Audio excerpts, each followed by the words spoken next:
The champagne flute slipped from Elena Castillo's fingers, shattering against the marble floor of the Los Angeles Art Gallery. But she barely heard it. The two men in black suits were already flanking her, their hands iron grips on her arms. "Walk quietly, Miss Reeves, and no one gets hurt," the taller one whispered, his breath hot against her ear. "I'm not," Elena started, but a hand clamped over her mouth. They moved her through the crowd like water parting around stone, smooth and inevitable. No one noticed. Or if they did, they looked away. That's how power worked in LA. People knew when to be blind. The black SUV was waiting in the alley behind the gallery, engine running, windows tinted so dark they looked like portals to nothing. Elena's heart hammered against her ribs as they shoved her inside. The leather seats were cold. Everything smelled like expensive cologne and danger. "Please, I think there's been a mistake," she gasped as the vehicle lurched forward. "No mistakes," the driver said flatly. "We have exactly who we're supposed to have." But they didn't. Elena knew they didn't. Because she wasn't Madison Reeves, the tech billionaire's daughter who'd been standing 3 feet away from her at the gallery. She was Elena Castillo, a graphic designer who'd scraped together 6 months of savings to afford a ticket to this pretentious charity event, hoping to network with potential clients. Wrong place, wrong time, wrong silk dress that probably looked expensive enough to fool kidnappers in low lighting. Before we continue with Elena's story, if you're enjoying this dark romance, please hit that like button, drop a comment below, telling me what you think will happen next, and don't forget to subscribe so you never miss a story.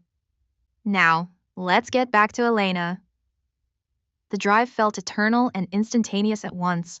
They wound up into the Hollywood Hills, higher and higher until the city sprawled below them like a circuit board of lights. The mansion they stopped at was modern, all glass and sharp angles, the kind of place that appeared in architectural magazines and crime documentaries with equal frequency. They pulled her through corridors of polished concrete and minimalist art. Her heels clicked against the floor, Louboutin knockoffs she'd bought in downtown LA. Would they check? Would they realize their mistake before it was too late? The office they brought her to was vast, one wall entirely glass overlooking the glittering sprawl of Los Angeles.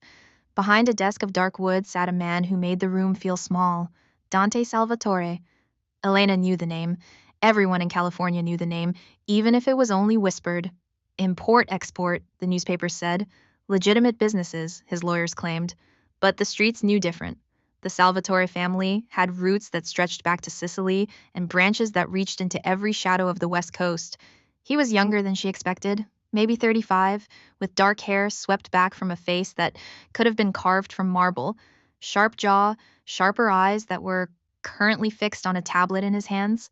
He wore a black suit that probably cost more than her car, a crisp white shirt open at the collar, no tie. He didn't need the formality. His presence was authority enough. "Wrong one," he said without looking up. Elena's breath caught. Relief flooded through her so quickly she felt dizzy. "Sir?" One of the men who'd grabbed her, the tall one, stepped forward. "This isn't Madison Reeves." Dante finally looked up, and Elena felt the full weight of his gaze. Dark eyes, almost black, that seemed to catalog everything about her in a single sweep. "Madison has a scar on her left eyebrow, childhood riding accident. This woman doesn't."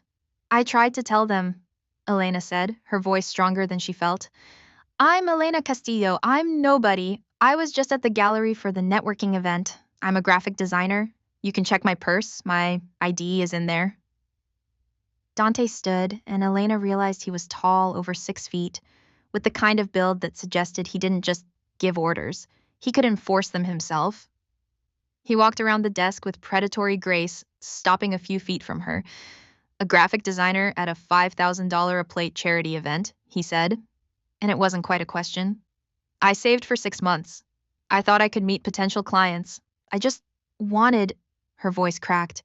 "Please, I won't tell anyone about this. I didn't see faces clearly. I don't know where we are. Just let me go." Dante studied her for a long moment. Then he turned to his men. "Leave us." "Boss!" the tall one started. "Out!" They left. The door closed with a soft click that sounded like a cell locking. Elena's pulse thundered in her ears. Being alone with him felt more dangerous than being surrounded by his guards. Dante moved to a bar cart near the window and poured amber liquid into 2 crystal glasses. "You're scared," he observed, walking back to her with both glasses. Wouldn't you be? Something that might have been amusement flickered in his eyes. Fair point. He held out one of the glasses. Bourbon. Drink it. You're shaking. Elena took the glass because refusing felt more dangerous than accepting. The bourbon burned going down, but it steadied her. So, what happens now? She asked. You let me go? No. The word hung in the air between them like a blade. But you said, you know I'm not her. You know this was a mistake. It was a mistake, Dante agreed, setting his glass on the desk. But you've seen too much. You know who I am. You've been in my home. You've seen my men's faces. He tilted his head, studying her. Letting you go isn't an option. Terror clawed up Elena's throat.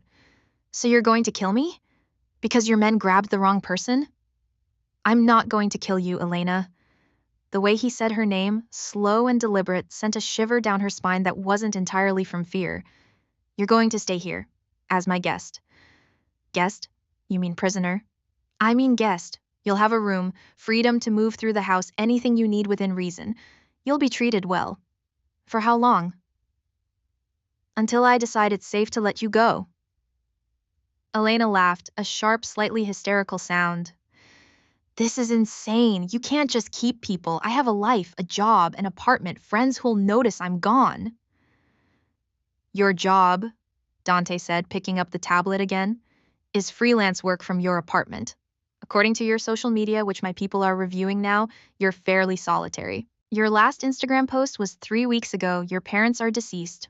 One brother in San Diego you talk to maybe once a month. He looked up. Am I wrong? The accuracy of it stole her breath. You had no right. I have every right. This is the situation, Elena. Make peace with it. She wanted to throw the bourbon in his face.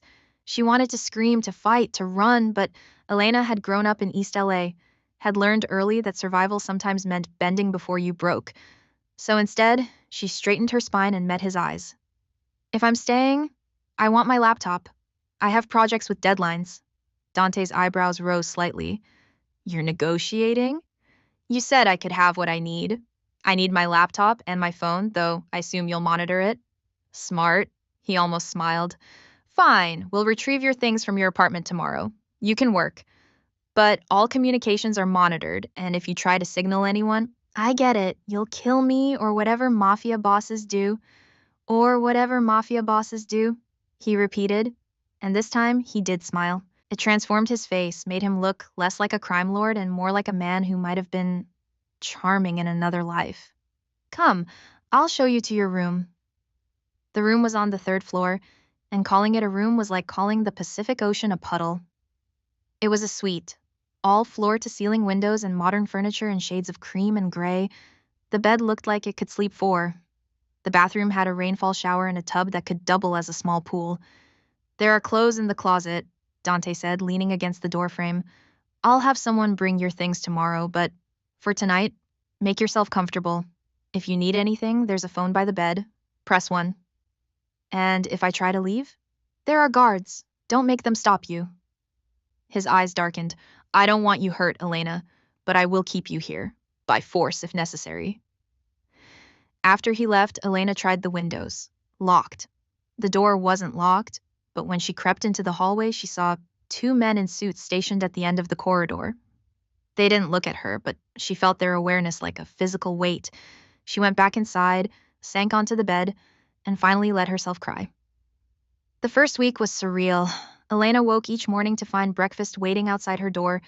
Good coffee, fresh pastries, fruit. Her laptop and phone arrived as promised, along with clothes and toiletries from her apartment. She worked on her projects, sending carefully worded emails that said nothing about her situation. The monitoring was invisible but absolute. She knew someone was reading every word. She rarely saw Dante. Occasionally, she'd glimpse him in the hallway or through the windows of his office, always on the phone, always moving with that same controlled intensity. Once, she watched from her window as he stood by the pool at midnight, smoking a cigarette and staring at the city below. Even from a distance, he looked lonely. The thought surprised her. The house was full of people, guards, a housekeeper named Maria who was kind but tight-lipped, men in expensive suits who came and went at all hours. But Elena was a ghost among them. There but not there, seen but not acknowledged. On the 8th day, she found the library. It was tucked away on the 2nd floor, behind a door she'd assumed was locked. Inside, floor-to-ceiling shelves held thousands of books. Real books, leather-bound and well-worn. She ran her fingers along the spines, classic literature, philosophy, poetry. Someone actually read these.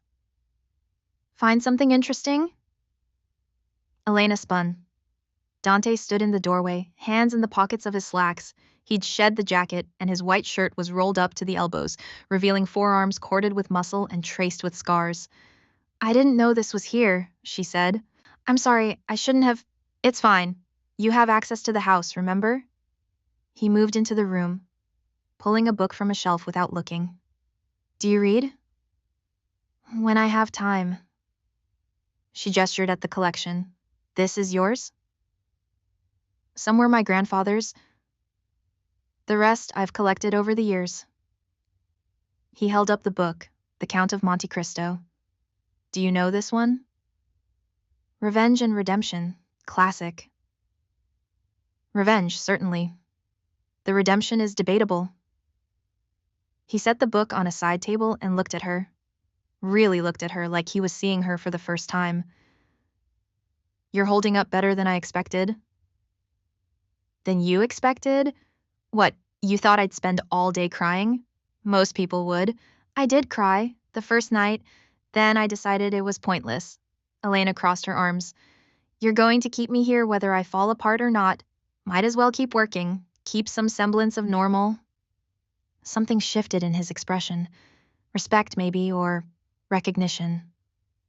You're pragmatic. I'm a survivor. I can see that. He moved closer, and Elena's pulse kicked up. This close, she could smell his cologne. Cedar and something darker, more complex. How long did you live in East LA? Until I was 18, got a scholarship to UCLA, never looked back. But it shaped you. Everything shapes us, Elena said quietly. Even the things we'd rather forget. Dante nodded slowly. Yes, it does. For a moment, something passed between them. A thread of understanding, of shared knowledge that the world was harder and darker than most people knew. Then Dante stepped back, the moment breaking. Keep the book if you want it, he said. Consider the library yours. After that, something changed. Dante started appearing more often. In the library, at dinner, once in the kitchen at 2 a.m. when they were both hunting for something to quiet their insomniac minds. They talked, small things at first, books, music, the way Los Angeles looked like a living organism from the hills at night. Why graphic design? He asked one evening as they sat in the library, Elena curled in an armchair with Anna Karenina, Dante working through paperwork at the desk. I like creating beauty, she said. Order from chaos, taking someone's half-formed idea and making it real, making it sing. Like art. It is art. Just because it's commercial doesn't make it less valid, he smiled. Defensive. People always dismiss commercial art, like anything that makes money can't also have soul. I understand that, Dante said quietly. People think what I do is just violence and greed. They're not entirely wrong, but they're not entirely right either. Elena set down her book. So, what is it then? What you do? Protection, power, legacy? He leaned back in his chair. My grandfather came to America with nothing. He built an empire through will and blood. Yes, some of what we do exists in the shadows, but we also protect our people, provide for our community, maintain order where the law fails. That sounds like a rationalization. It is, but it's also true. The world isn't black and white, Elena. It's 1,000 shades of gray, and I've made peace with the shade I occupy. Have you? She met his eyes. Made peace with it? For a long moment, he didn't answer then. I've made peace with necessity. Whether I sleep well is another question. 3 weeks in, Elena realized she was no longer counting the days. The house had become familiar. She knew which floorboards creaked, which windows caught the best light for working, which times of day the guards changed shifts. She knew Maria took her coffee black with 1 sugar, that Dante met with his captains every Tuesday evening, that he played piano sometimes late at night when he thought no one was listening. She shouldn't know these things, shouldn't care about them. But she did. It was dangerous, this softening. She could feel it happening like ice melting in spring, inevitable, unstoppable, a fundamental change in state. The way her heart jumped when she heard his footsteps in the hall. The way conversations that should have lasted minutes stretched into hours. The way she found herself wondering about him when he wasn't there, what he was thinking, whether he was safe, if he ever thought about her. She was developing feelings for her captor. The realization hit her one afternoon in the library. Dante was reading a report, his brow furrowed in concentration, and Elena found herself studying the line of his jaw, the way light caught in his dark hair, the elegant brutality of his hands. She wanted to know what those hands would feel like on her skin. She wanted to smooth away the tension in his shoulders. She wanted to know what he looked like when he smiled without shadows. Elena? She jerked her gaze up, heat flooding her cheeks. Sorry, what? I asked if you wanted dinner brought up or if you'd join me downstairs tonight. His eyes searched her face. Where did you go just now? Nowhere. I mean, downstairs is fine. Dinner was in the formal dining room, an absurd space for just two people.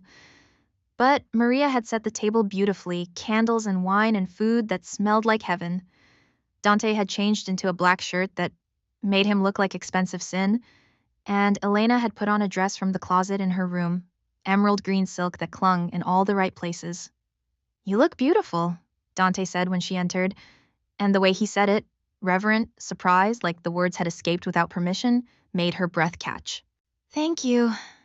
They talked through dinner about everything and nothing.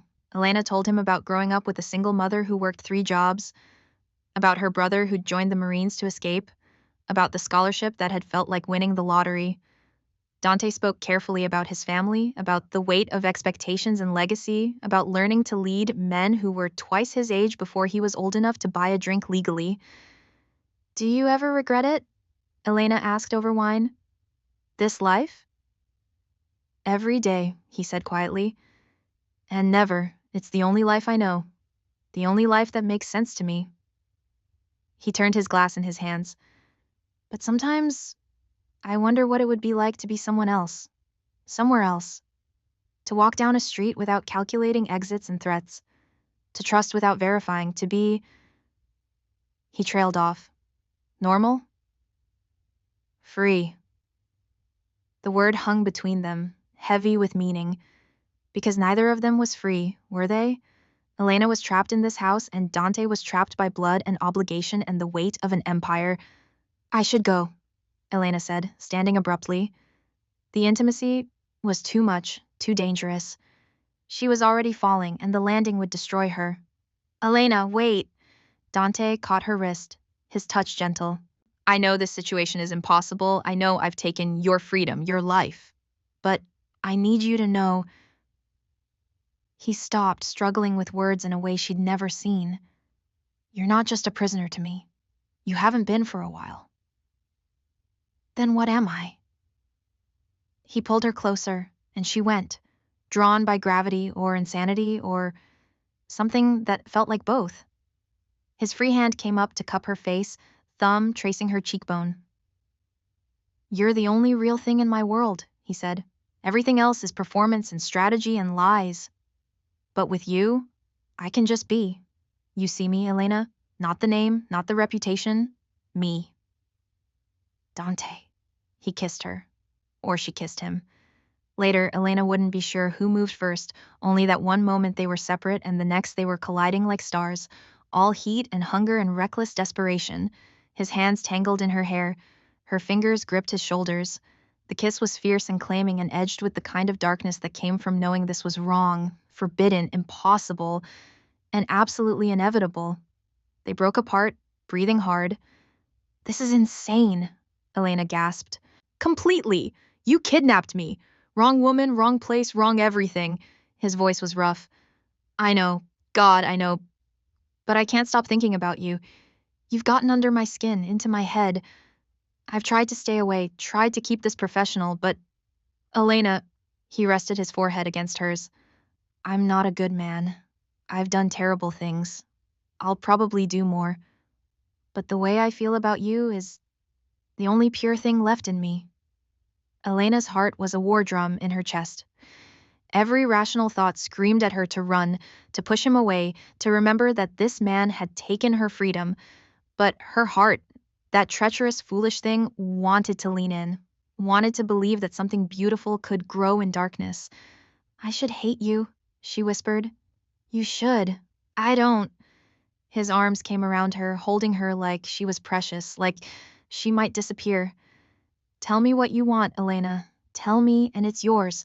Your freedom, your life back, anything. I'll give you whatever you ask for." She pulled back to look at him, seeing the truth in his eyes. He meant it. He'd let her go if she asked, tear his own heart out if that's what she wanted.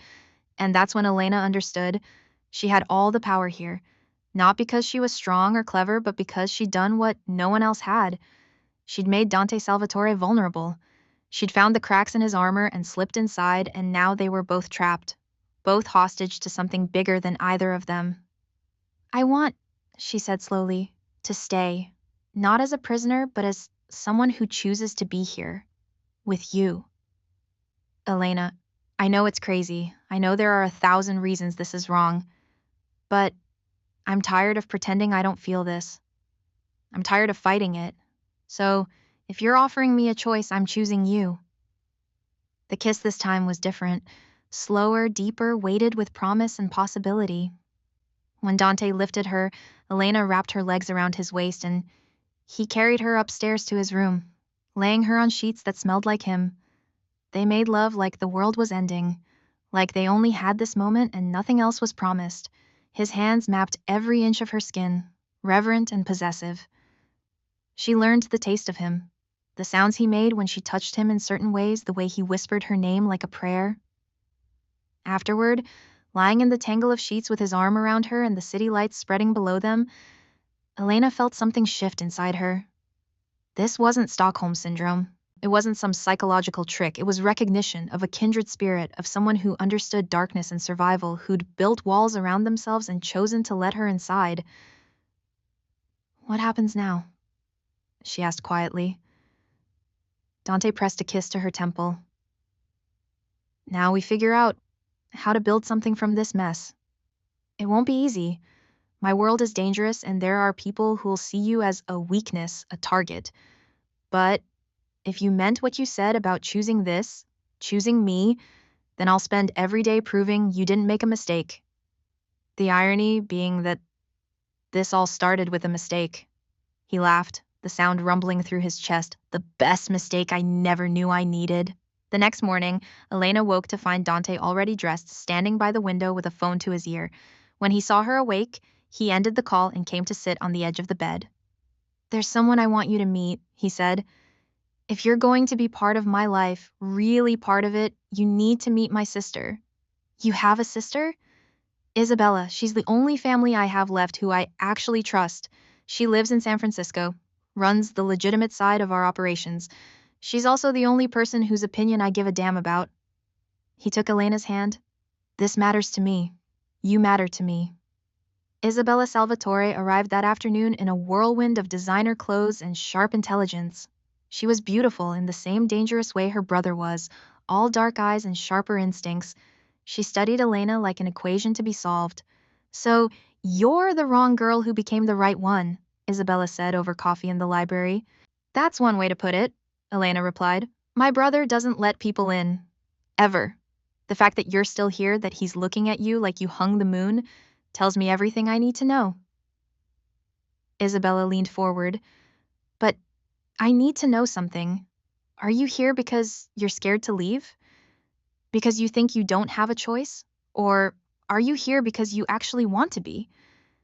Elena met her gaze steadily. 3 weeks ago, I would have run the second I got the chance. 2 weeks ago, I was confused.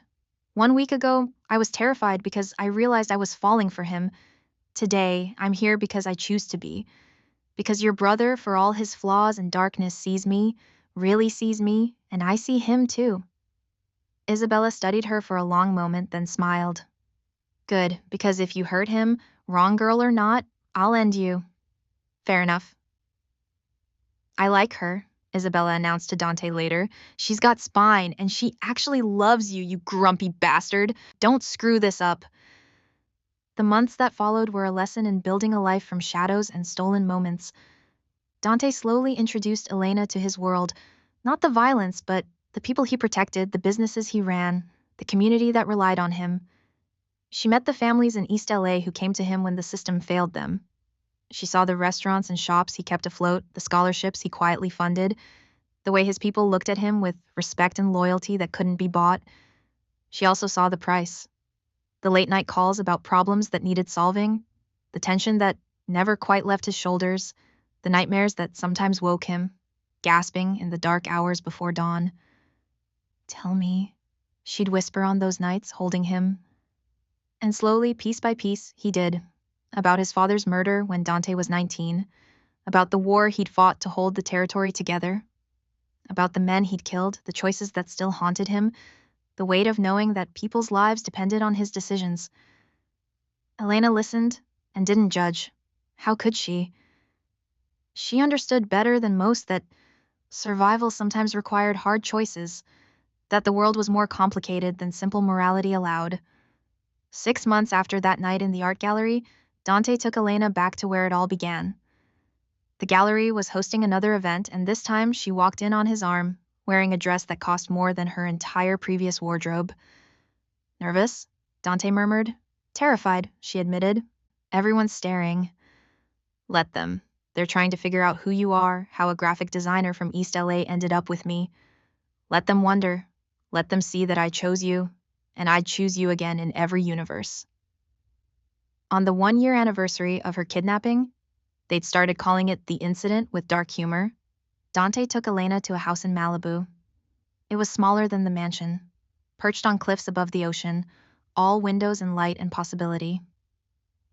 "It's ours," he said, "if you want it. A place away from the business, from the darkness. Somewhere we can just be us." Elena walked through the empty rooms, imagining them filled with life and laughter and all the things she'd never dared to dream about. She found Dante on the deck, staring at the endless Pacific. "I love you," she said, and it was the first time she'd said it out loud, though they'd both known for months. He turned, and his expression was everything, wonder and fear and desperate hope. "Even knowing everything you know about me?" "Especially knowing everything, because I don't love you despite the darkness, Dante. I love you because you've survived it, because you're trying to be better, because you protect the people you love with everything you have." She moved into his arms. "You're not a good man by conventional standards, but you're good to me and for me, and that's enough. Marry me." The words came out rough, almost desperate. "I know it's insane. I know we started in the worst possible way, but marry me, Elena. Choose me every day for the rest of our lives." "Yes," she laughed through sudden tears. "Yes, you impossible man, yes." The ring he slipped on her finger was an emerald surrounded by diamonds, green as the dress she'd worn that first dinner, green as hope in darkness. They were married 3 months later in a small ceremony in the Malibu house with Isabella as maid of honor and only Dante's most trusted people in attendance. Elena wore white because she'd earned the right to any symbol she damn well pleased, and Dante cried when she walked down the makeshift aisle, which made even his hardest men look away to hide their own emotion. "You know," Elena said that night as they watched the sunset over the ocean, "if your men had grabbed the right girl that night, we never would have found each other." "Best mistake of my life," Dante agreed, pulling her close. "Though technically it wasn't a mistake, it was fate. You don't believe in fate. I didn't. But then a woman in a knockoff Louboutins and a borrowed dress walked into my office and changed everything. So now I believe in fate, coincidence, divine intervention, and every superstition that explains why you're here." Elena laughed, then sobered. "Are you happy, Dante? Really happy?" He was quiet for a moment, considering. Then, "I've spent my whole life being what other people needed. The strong leader, the cold strategist, the monster when necessary, but with you, I get to be just a man. A man in love with his wife, dreaming about a future, believing that maybe something good can grow from all this darkness. So yes, Elena, for the first time in my life, I'm happy." She kissed him, as the sun melted into the sea, painting the sky in shades of orange and gold and promise. The story of how they met would always be complicated, would always raise eyebrows and whisper at parties. But Elena had learned that the best love stories weren't the simple ones. They were the ones that required courage and choice. The ones that said love wasn't about perfection or fairy tales, but about seeing someone at their worst and choosing to stay, about building something beautiful from broken pieces. She'd been kidnapped by mistake, held against her will, trapped in a life she never asked for. And somehow, impossibly, she'd found exactly where she was supposed to be. If you enjoyed the story of Elena and Dante, please subscribe to the channel for more dark romance content. Drop a comment below letting me know what you thought. Did you see their connection coming? Would you make the same choice Elena did? Hit that like button and share this with someone who loves a good mafia romance. Thanks for listening, and I'll see you in the next story.